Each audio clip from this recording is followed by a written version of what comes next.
किसी जंतर मंतर पे लगवाओ कुर्सी एक मेरी और 7 कुर्सी और लगवाओ जिस पे बैठेंगे हमारी 7 वो लड़कियां जिन्होंने आप पे आरोप लगाए हैं। कराओ नार्को टेस्ट, दूध का दूध और पानी का पानी। बुलाओ अंजना ओम कश्यप को, बुलाओ गुल्लू देवगन को, बुलाओ चमन चोपड़ा को, बुलाओ रूबिका लियाकत को, करें लाइव लगा कर माइक हिंदुस्तान सच तो देखे कम से कम। जिस व्यक्ति को बचाने के लिए प्रधानमंत्री ने एड़ी चोटी का जोर लगा दिया, चाव में इस कदर उतर गए कि इन बेटियों के पक्ष में आज तक एक ट्वीट नहीं कर पाई। ये सारी सच्चाई हिंदुस्तान के सामने निकल करके आनी चाहिए। नार्को टेस्ट, लाइव टेस्ट करवाइए, पूरा हिंदुस्तान देखे कि सच क्या है और झूठ क्या है। रक्षक बच्चक बन जाए।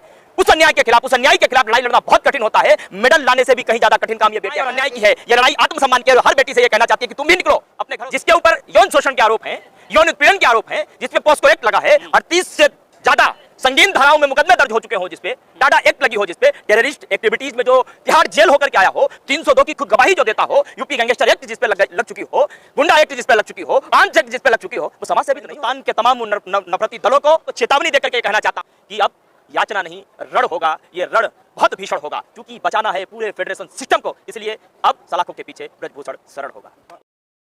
ब्रजभूषण ने ये कहा कि मैं नार्को टेस्ट कराने के लिए तैयार हूं, लेकिन मेरी कुछ शर्तें हैं कि जो पहलवान बैठे हैं ये भी तैयार हो जाएं। मतलब हिंदुस्तान इस कसौटी पर बैठ के आप पहुंच गया है कि वो चोरों की शर्तें मानेगा, बलात्कारियों की शर्तें मानेगा। क्या मजाक करते हो आप? अरे इन्होंने तो आज कहा है, वो भी डर इतना ज्यादा सता रहा है कि अब कोई चारा नहीं बचा है, तो कम से कम बात पे बात ना, ताकि कॉन्फिडेंस देखे हिंदुस्तान और ये कहे कि देखो तुमने कुछ गलत नहीं किया। अरे हमारी बेटियां तो बीते 10 दिनों से बिल्कुल मजबूती के साथ अडिग होकर के इस बात को कह रही हैं, किसी जंतर मंतर पे लगवाओ कुर्सी एक मेरी और 7 कुर्सी और लगवाओ जिस पे बैठेंगी हमारी 7 वो लड़कियां जिन्होंने आप पे आरोप लगाए हैं। कराओ नार्को टेस्ट, दूध का दूध और पानी का पानी हो जाएगा और लाइव टेलीकास्ट कराओ।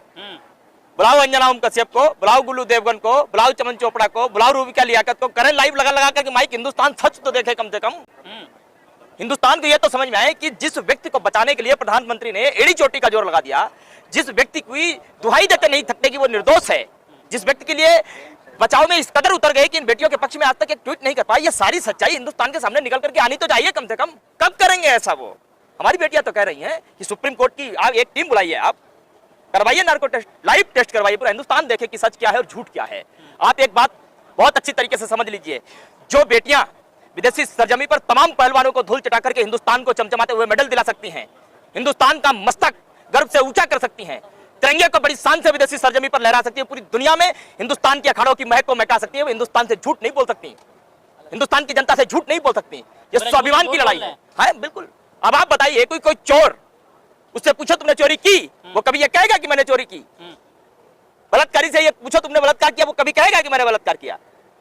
और इसीलिए ये बेटियां जब आज सड़कों पर बैठी हैं, कई लोग इस बात के कसीदे पढ़ते हैं, मायने निकालते हैं कि ये लड़ाई कब तक चलेगी, इनको जीत मिलेगी कि नहीं मिलेगी। लेकिन मैं आपको बता देना चाहता हूं कि ये बेटियां जिस दिन इस सड़क पर अन्याय के खिलाफ बैठने के लिए आई थी, ये लड़ाई उसी दिन जीत गई थी। क्योंकि मैं मानता हूं इस हिंदुस्तान के लिए मेडल लाना बहुत आसान है, लेकिन इस देश की संसद में बैठने वाले जो बहन बेटियों की रक्षा की कसमें खाते हैं और जब वो रक्षक बच्चक बन जाए, उस अन्याय के खिलाफ, उस अन्याय के खिलाफ लड़ाई लड़ना बहुत कठिन होता है। मेडल लाने से भी कहीं ज्यादा कठिन काम ये बेटियां कर रही हैं। आज हिंदुस्तान की लाखों करोड़ बेटियां ये उम्मीद लेकर के बैठी हैं कि अगर इनको न्याय नहीं मिलता है तो हम अभी तो सामान्य घर की बेटियां हैं, अगर हमारे साथ इस तरीके से शोषण होता है कैसे हम आवाज उठाएंगे, कैसे न्याय हमें मिलेगा? उनकी उम्मीद ना हो, इसलिए आज ये बड़ी मजबूती से यहां बैठी हैं। और यही एक बात, कई लोग कहते हैं कि भीड़ नहीं दिखती है। अरे हमें कौन सा शक्ति प्रदर्शन करना है? ये दिल्ली भी तो हमारी है, दिल्ली के लोग भी तो हमारे हैं, दिल्ली की सड़कें भी तो हमारी हैं। इस आंदोलन का उद्देश्य सिर्फ यही है, ये बेटियां हिंदुस्तान की करोड़ों बेटियों को यही संदेश देना चाहती हैं कि मैं मजबूती के साथ यहां बैठी हूं। हर उस बात को पीछे करके जो समाज में आप पे पता नहीं कैसे कैसे टैग लगाता है, इस ये लड़ाई न्याय और अन्याय की है, ये लड़ाई आत्मसम्मान की है। और हर बेटी से ये कहना चाहती है कि तुम भी निकलो अपने घरों से, और ताकत पर कोई कितना भी हो, चाहे कितना भी उसे संरक्षण सत्ता का प्राप्त हो, लेकिन अन्याय के खिलाफ डट करके मुकाबला करो, क्योंकि शक्ति है तुम्हारे अंदर, ताकत है तुम्हारे अंदर। 15-15 रुपए के मेडल हैं, अगर वापस करना है तो पैसे। अच्छा एक बात आप मुझे बताइए, ब्रजभूषण के घर में कम से कम 5 सदस्य तो होंगे कि नहीं होंगे? अगर इतने ही सस्ते मेडल मिलते हैं, ब्रजभूषण ने अपने घर वालों को कितने मेडल दिला दिए? औकात हो एक मेडल दिला के दिखाओ। अरे वो मेडल गले में तब पड़ता है जब एक पहलवान कम से कम 10 साल खून पसीना एक कर देता है, अपनी मिट्टी को बार बार वो चूमता है, 5-6 घंटे सुबह मेहनत करता है, 5-6 घंटे शाम को पसीना बहाता है, तब जाकर के कड़ी मशक्कत करने के बाद हिंदुस्तान का प्रतिनिधित्व करने का अवसर प्राप्त होता है उसे। और तब जाकर के जब वो हिंदुस्तान का प्रतिनिधित्व विदेशी सरजमी पर कर रहा होता है, पूरा हिंदुस्तान टकटकी लगा करके देख रहा होता है कि हमारे हिंदुस्तान को मेडल कब आएगा, हमारे हिंदुस्तान को मेडल कब मिलेगा। आपको एक आंकड़ा दे देता हूं, पूरी दुनिया में अमेरिका और चीन ही 2 ऐसे देश हैं ओलंपिक में आधे से ज्यादा मेडल उन दोनों देशों को आते हैं। बहुत पहले चीन के पुरुष जो है प्रतिनिधित्व करते थे ओलंपिक्स में, लेकिन उनका स्तर बहुत खराब रहा। उसके बाद पुरुषों को नीचा करके उन्होंने अपनी महिलाओं को प्रतिनिधित्व करने का मौका दिया। आधे से ज्यादा मेडल सबसे ज्यादा चीन को मिलते हैं। और आप बात कर रहे हैं जिस हिंदुस्तान में आप बेटी बचाओ बेटी पढ़ाओ की बात करते हो, महिला सम्मान की बात करते हो, और जब वो बेटियां गर्व से हिंदुस्तान का मस्तक ऊंचा कर दे, उन्हें यहाँ 28 दिन 29 दिन 30 दिन सड़कों पर बैठना पड़ता हो। इस हिंदुस्तान में यही दुर्भाग्य है हमारे देश का, जिसके ऊपर यौन शोषण के आरोप हैं, यौन उत्पीड़न के आरोप हैं, जिसपे पॉस्को एक्ट लगा है, 38 से ज्यादा संगीन धाराओं में मुकदमे दर्ज हो चुके हो, जिसपे टाडा एक्ट लगी हो, जिसपे टेररिस्ट एक्टिविटीज में जो तिहाड़ जेल होकर के आया हो, 302 की खुद गवाही जो देता हो, यूपी गैंगस्टर एक्ट जिसपे लग चुकी हो, गुंडा एक्ट जिसपे लग चुकी हो, आर्म्स एक्ट जिसपे लग चुकी हो, वो समाज सेवी तो नहीं हो सकता, वो मनुष्यता का प्रतीक तो नहीं हो सकता, वो वैमनस्यता का प्रतीक होता है, वो राक्षस का प्रतीक होता है, दुराचारी का प्रतीक होता है, वो सामान्य मानवता का संदेश तो नहीं दे सकता। क्या हमारे हिंदुस्तान की डेमोक्रेसी में, क्या हमारे हिंदुस्तान के लोकतंत्र में ऐसा कोई विधान नहीं बचा कि जिसके ऊपर पॉक्सो एक्ट लग चुकी हो उसे उठा करके जेल में डाला जाए? और तो और मैं आपकी बात को रोक करके एक बात बहुत स्पष्टता से कहना चाहता हूं, इसी देश का प्रधानमंत्री है जो कहता है कि मेरी 56 इंच की छाती है, और हिंदुस्तान के तमाम लोग इस बात की दुहाई देते फिरते हैं कि 56 इंच का छाती वाला प्रधानमंत्री इस देश का है। उसमें से 6-7 इंच की निकाल लो, और वो 6-7 इंच की छाती ब्रजभूषण की छाती पर प्रहार कर सके, उसको उठा करके जेल में डाल सके, ऐसा नहीं हो सकता क्या? ऐसा प्रधानमंत्री किस बात का, जो एक अदने से गुंडे से डर जाए, वोट का कैलकुलेशन करे बैठ करके, किसको अगर हमने छेड़ा तो कहीं हमको नुकसान नहीं हो जाए उत्तर प्रदेश में, यह कैलकुलेशन चल रहा है। अब आप बेटियों की अस्मिता पर भी राजनीति करने के लिए उतर आए। अरे आप तो जवानों पर राजनीति करते हो, किसानों पर राजनीति करते हो, छात्रों पर राजनीति करते हो, महिलाओं पर राजनीति करते हो, अब आप इज्जत पे राजनीति करने लग गए।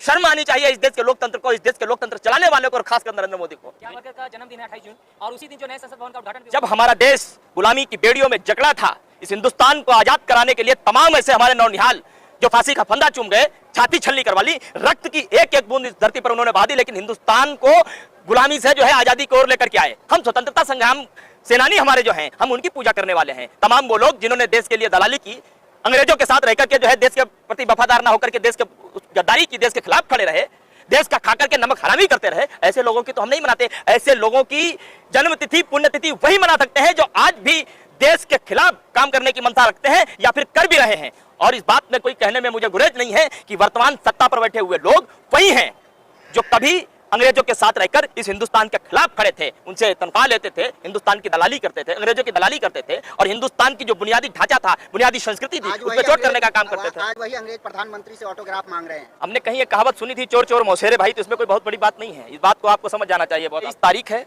शाम को 5 बजे हमने कैंडल मार्च निकालने का आह्वान पूरी देश की जनता से किया है, और उस कैंडल मार्च में 70% से ज्यादा महिलाएं नेतृत्व कर रही होंगी। बहुत विशाल मार्च वो निकलने वाला है, बहुत शांतिपूर्वक होगा, अहिंसात्मक तरीके से होगा, और देश की जनता का ध्यान खींचना ही उस कैंडल मार्च का उद्देश्य है, ताकि ये देश की जनता देखे कि जिस देश का प्रधानमंत्री हरियाणा के पानीपत शहर से ही बेटी बचाओ बेटी पढ़ाओ के अभियान की शुरुआत करता हो, और उसी प्रदेश की बेटियां जब देश का प्रतिनिधित्व करती हैं, देश का मान सम्मान बढ़ाती हैं, देश का गौरव बढ़ाती हैं, और वो अपने आत्मसम्मान के लिए जब सड़कों पर बैठ करके संघर्ष करती हों, तो ये देश के लिए अच्छी बात नहीं है। आखिर किस ओर लेकर के जाया जा रहा है इस देश को? ये वो देश है जहां नारी अस्य समाजस्य, कई ऋषियों मुनियों ने कहा, अर्थात नारी समाज का आधार होती है, लेकिन यहाँ तो नारी समाज का निराधार कर दी गई पूरी तरीके से, उसका कोई वर्चस्व नहीं बचा, कोई अस्तित्व नहीं बचा। पिछले कई दिनों से इस बात पर मुखर थे कि ब्रजभूषण के पक्ष में ये सेना खड़ी है, ब्रजभूषण के पक्ष में ये दल खड़ा है।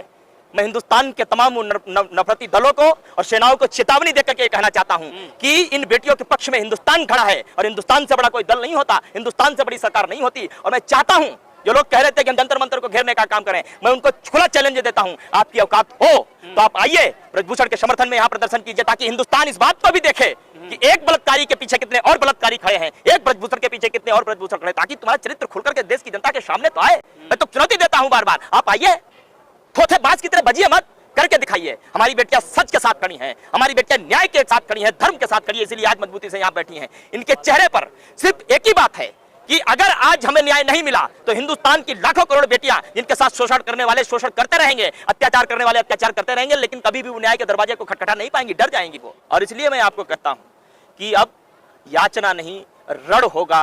ये रण बहुत भीषण होगा, क्योंकि बचाना है पूरे फेडरेशन सिस्टम को, इसलिए अब सलाखों के पीछे ब्रजभूषण शरण होगा।